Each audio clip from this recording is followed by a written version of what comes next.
Depuis un mois, j'ai décidé d'arrêter de manger de la viande et de faire très régulièrement du sport. Beaucoup d'entre vous m'ont demandé quel était le bilan de ce mois, alors le voici. Je suis dans un mood là, oh là là, je te jure. Je voulais vous faire une vidéo qui doit sortir aujourd'hui, là on est dimanche. J'avais fait une autre vidéo, mais elle était nulle. J'ai commencé à la monter, j'ai commencé à faire tout. Quand j'ai vu l'état de la vidéo, j'ai dit mais vous allez vous dire c'est nul. Ah là là là. Donc du coup je me suis dit que j'allais retourner une vidéo là maintenant et que j'allais vous la mettre ce soir. Mais autant dire, il est 14h20, donc je sais pas si je vais réussir à vous la sortir. Bref, je voulais absolument vous parler de mon dernier mois au niveau du sport et de l'alimentation parce que j'ai eu des questions et je sais que ça intéressait certaines personnes. Pour ceux qui ne le savent pas, il y a un mois pile, oui il y a un mois pile, c'était dimanche, donc c'était il y a un mois, j'ai arrêté de manger de la viande pour la cause animale, mais c'était pas, je mentirais en disant oh, j'ai vu une vidéo qui torturait des cochons et je me suis rendu compte que c'était ouf et donc du coup j'ai arrêté la viande. C'est pas vrai, je le savais déjà et ça ne m'a empêché avant de manger de la viande, même si c'est très triste mais c'est la vérité. Enfin je me suis rendu compte que je mangeais de moins en moins de viande et je me suis dit bah franchement autant processer le truc et genre le concrétiser et te dire bah essaye quand t'as un tout petit peu envie de viande au lieu de manger de la viande de compenser avec autre chose. Je trouvais ça cool et pour le coup comme ça enfin comme j'en mangeais déjà peu, je suis pas du tout une grosse mangeuse de viande rouge, jamais je mange ça, de poulet, de trucs comme ça, mais je mangeais plutôt des merdes industrielles, genre des nuggets, des cordons bleus, donc en plus de la viande complètement retravaillée qui est pas du tout de la viande mais qui est quand même à base d'animaux. Et du coup je me suis dit c'est plus ces trucs là que tant qu'à faire, si tu peux essayer de les compenser par autre chose, essaye de le faire. Non seulement ça évitera de bouffer des animaux qui sont en règle générale en plus les plumes des animaux, les pattes des animaux, parce que dans les cordons bleus et dans les nuggets t'as pas la viande blanche pleine de protéines, etc. Donc en plus. Et en plus de ça, de toute manière, ce sera bien mieux pour ta santé parce que ces trucs-là, c'est en général un peu de la merde. Donc j'ai supprimé principalement, qu'est-ce que je mangeais principalement? Je dirais genre du steak haché. Ça j'en bouffais, tu vois, dans les pâtes bolognaises, dans les trucs comme ça. Donc ça j'ai arrêté. Il pouvait m'arriver de cuisiner un peu de poulet, tu vois, genre dans du risotto, des conneries comme ça, mais pas jamais, genre jamais l'escalope de poulet ou l'escalope de ce que tu veux. J'en ai marre.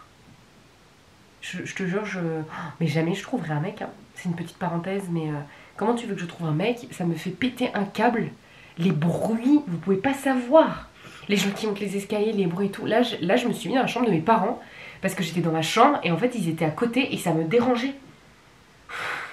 Je suis très énervée aujourd'hui. Hein. Déjà, je suis énervée parce que Gégé m'a cassé les couilles, mais là...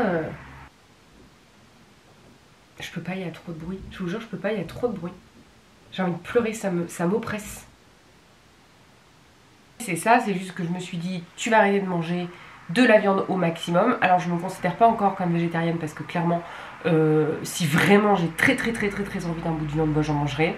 Mais je me dis notamment pour, en fait, j'aimerais bien réussir à m'instaurer comme ligne directive, me dire en vrai, tu ne la cuisines jamais la viande, mais tu peux en manger par exemple quand tu vas au resto si ça te fait plaisir ou au jour de fête. Là je sais que ça va être Noël, je sais que je vais manger de la viande, donc je pense que je le vois plus comme ça. Mais je me dis si tout le reste de l'année tu peux te dire bah t'en manges pas tant que voilà, tant qu'il n'y a pas de raison vraiment valable, enfin même si au resto tu peux très bien manger végé, mais dans l'idée je pense que c'est très bien si je me dis tu n'en achètes jamais pour la cuisiner. Si tu vas au resto ou si tu vas chez des amis pour un gros repas ou j'en sais rien, pour une raclette, un truc comme ça, tu vois, genre un truc hyper spécifique, dans ce cas là tu manges la viande, mais si t'en as pas vraiment besoin, autant essayer de te restreindre et de pas en manger. Donc du coup dans les bienfaits j'ai l'impression que mon corps a changé, j'ai l'impression qu'il est plus fin, que je suis plus affûtée, enfin je sais pas comment dire, je sais pas si c'est la viande ou pas. Alors je sais que ma soeur elle est complètement végé, elle mange plus du tout de viande et je sais que en 6 mois mais c'était hallucinant comment elle avait maigri. Alors je sais pas si c'est que la viande, en fait je pense que c'est surtout un truc de cause à effet. Comme tu arrêtes la viande, bah tu manges plus de légumes et donc inévitablement en fait c'est juste ça. Je pense pas que c'est le fait d'arrêter la viande, mais je pense plus que c'est que tu compenses avec d'autres choses, notamment des légumes. Moi j'ai jamais mangé autant de légumes de ma vie et donc j'ai jamais autant cuisiné. Enfin c'est hallucinant. Alors c'est aussi lié au fait que j'ai changé mon rythme de vie et que maintenant bah, je suis chez moi, je mange quand j'ai faim et je peux cuisiner quand je le veux vu que je suis à mon compte et donc je fais mon emploi du temps comme je le veux. Donc j'ai jamais autant cuisiné. Mais en l'occurrence j'ai jamais autant cuisiné de légumes et je pense que c'est plus ça, c'est pas tellement... Enfin peut-être si vous êtes spécialiste de l'arrêt de la viande, je suis toute oui, Mais je me dis, c'est peut-être pas arrêter la viande qui fait maigrir, c'est plus manger beaucoup de légumes. Après ouais, j'ai l'impression d'avoir minci. Je sens pas des effets plus que ça, sachant qu'en plus je suis allée chez le... J'allais dire chez le veto. Je suis complètement à côté du... Je suis allée chez le médecin. Il a quand même vu que j'avais 10 de tension, donc je sais pas non plus si c'est lié ou pas. Alors forcément pour les médecins c'est lié, parce que les médecins tu connais, quand t'arrêtes la viande, tu sais c'est vraiment les vieux médecins. Alors il n'y a rien de pire, il faut absolument manger de la viande, moi ça je le pense pas du tout. Encore une fois, j'ouvre pas un débat, chacun pense ce qu'il veut, mais moi je pense que la viande elle est pas nécessaire. Je pense que des protéines, tu peux en avoir dans la protéine animale, mais tu en as plein dans les protéines végétales et c'est tout aussi bon. Donc il faut juste évidemment si tu arrêtes la viande de compenser avec autre chose. Moi peut-être que je le compense pas assez bien, je sais pas trop. Peut-être que j'ai pas encore trouvé les bons trucs et que du coup je le compense pas top. Mais je sais que j'avais une tension très basse, je sais que je suis un peu fatiguée, mais est-ce que c'est lié à la viande? Est-ce que c'est lié juste au fait qu'il fasse pas beau, que l'ambiance est quand même très morose, qu'on est tous confinés, que forcément ça aide pas à être en forme aussi, tu vois, que moi je suis chez mes parents, que du coup j'ai pas vu mes potes depuis longtemps, donc je pense que ça joue aussi sur le moral. Et que ça joue aussi sur l'énergie de manière générale. À part ça, ça ne m'empêche pas de faire du sport. Alors il y a eu ça aussi, il y a eu que ce dernier mois j'ai fait énormément de sport, bien plus que ce que je faisais avant. J'en fais presque tous les jours, bon je mentirais mais j'en fais presque tous les jours. J'ai fait aussi le challenge avec plusieurs d'entre vous qui durait 2 semaines, où là on en faisait tous les jours. C'était le challenge de Chloé Ting. Il y en a plein qui m'ont demandé des résultats, mais en fait moi je me pèse pas, je ne me mesure pas, donc je peux pas vous dire si je suis plus fine. Enfin je pense qu'il faut arrêter de faire des challenges et arrêter de faire du sport pour essayer de maigrir ou pour essayer de perdre du poids. Je pense que c'est ridicule. Je pense que tu dois faire du sport avant tout pour ta tête, pour te faire du bien, sans objectif autre que se sentir bien dans son corps. Donc moi quand j'ai fait le challenge, je l'ai pas fait forcément pour perdre du poids, mais je l'avais vraiment fait pour me dire bah, ça va te remettre dans la course de faire du sport, ça va te remettre en bombe, ça va te faire du bien à la tête, comme on est confiné, etc. Mais je le faisais vraiment dans ce but-là. Alors par contre oui je me suis musclée, ça c'est sûr. Je vous dis j'ai l'impression d'avoir minci, mais je sais pas, enfin je sais pas ça vient de quoi, je sais pas si ça vient du challenge, si ça vient de mon alimentation, si ça vient du fait que je cuisine plus, que je mange pas de viande, enfin je sais pas, mais c'est vrai que le tout réuni, de faire du sport et de manger bien, bah, de toute façon il n'y a pas de secret, hein. C'est vrai que je sens des bienfaits sur mon corps en termes de poids et en termes de tout.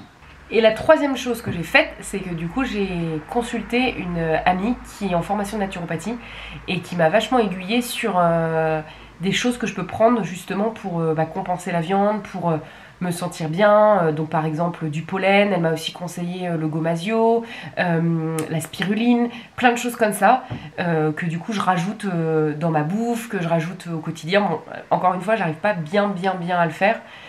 Faudrait que je le fasse beaucoup plus que ça. Je le suis pas du tout de manière ponctuelle. Le pollen, je le prends une fois par semaine.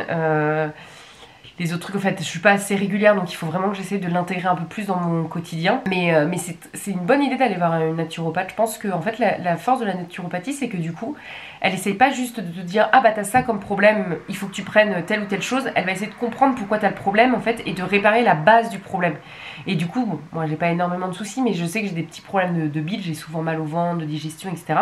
Et du coup, elle essaye vraiment de chercher la cause et d'aller plus profondément que juste dire t'as mal au ventre, comme t'as mal au ventre, tu vas prendre un Doliprane par exemple.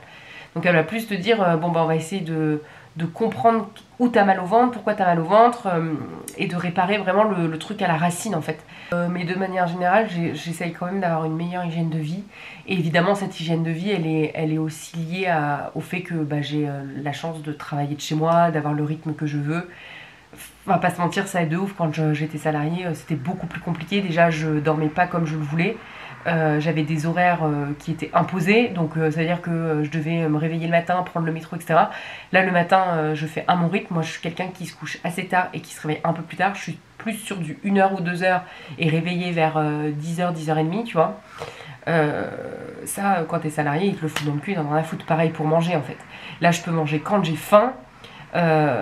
Si j'ai envie de manger à 15h, ce qui m'arrive assez souvent, je mange à 15h et quitte à manger le soir à 21h. Donc en fait ça c'est aussi en fait vachement bien de pas être imposé par de pas s'imposer un rythme à cause de la montre, mais de s'imposer un rythme en fonction de tes envies et de tes besoins. Si t'as envie de dormir un peu plus, tu dors un peu plus. Si t'as envie de manger, tu manges. Et en fait du coup ça m'aide vachement parce que j'arrive vachement à écouter mon corps en fait, à me dire ah, attends là je sens que j'ai faim. Ok, t'as faim de quoi? T'as faim de ça. Pareil quand t'es salarié, Quand j'étais chez Too Good To Go, je l'avais dans le cul, tu vois. J'avais fait ma gamelle la veille au mieux. Au pire, je devais aller dans les restos à côté. Bon, bah, si t'as envie de ça, d'un truc précis, je sais pas si t'as envie de quinoa avec du saumon, bah, c'est compliqué de pouvoir répondre exactement à ce que tu veux. Alors que là, en vrai, bah, je peux aller au supermarché et me faire mon quinoa avec mon saumon. C'est un exemple, mais t'as compris. Donc voilà, donc je pense qu'il y a ça aussi qui aide énormément. Et je pense que ça, et ça pour le coup, c'était aussi une naturopathe qui me l'avait dit. Elle m'avait dit, c'est sûr que ça, c'est un gros mal de notre société, qui est qu'en fait, le rythme qu'on impose à nos corps n'est pas le rythme dont il a besoin, mais est le rythme qui est imposé par la société, en fait. Je me lève, je vais au travail, je mange le midi avec les collègues, et je ressors. Et de pouvoir ne plus respecter ce rythme-là, je pense que ça aide aussi énormément mon corps à se sentir bien. Quoique des fois, ça a aussi des répercussions négatives, qui est que tu es parfois aussi en dehors un peu du système. Genre quand je vous disais je me réveille à 10h, là ce matin je me suis réveillée à 11h30. Bon, c'est dimanche, donc voilà. Mais du coup forcément ça décale, ce soir je vais pas être couchée avant 3h du mat, quoi. Donc bon, ça aussi c'est un peu chiant. Après demain je mettrai le réveil pour me recaler, tu vois. Mais ça c'est un peu le côté négatif. Faut faire aussi attention parce que t'es un petit peu quand même en décalage du commun des mortels. Enfin voilà. Je sais pas trop quels sont vos rythmes, quelles sont vos habitudes, si vous êtes végé ou pas, si c'est juste de manière ponctuelle, si vous vous imposez le rythme de tous vos collègues, si vous avez des collègues, enfin bref, n'hésitez pas à me le dire, c'est intéressant. Si vous avez aussi des astuces sur ce que je vous disais sur les protéines végétales, si vous avez senti, si vous avez arrêté la viande, des gros changements, ou s'il y a des choses dans vos vies que vous avez complètement arrêtées et qui vous ont changé la vie. Moi je sais que la prochaine étape c'est les sucres raffinés, ça j'y arrive pas du tout. Toutes les merdes là, j'adore ça. Donc on essaiera, peut-être que je vous ferai une vidéo où je vous dis bon bah j'ai complètement arrêté le sucre raffiné, les pépitos et les merdes, mais pour l'instant c'est pas le cas. N'hésitez pas à me le partager, je trouve ça trop intéressant. Et puis voilà, c'est une petite vidéo comme ça pour vous partager mon petit moi niveau bien-être. Des bisous.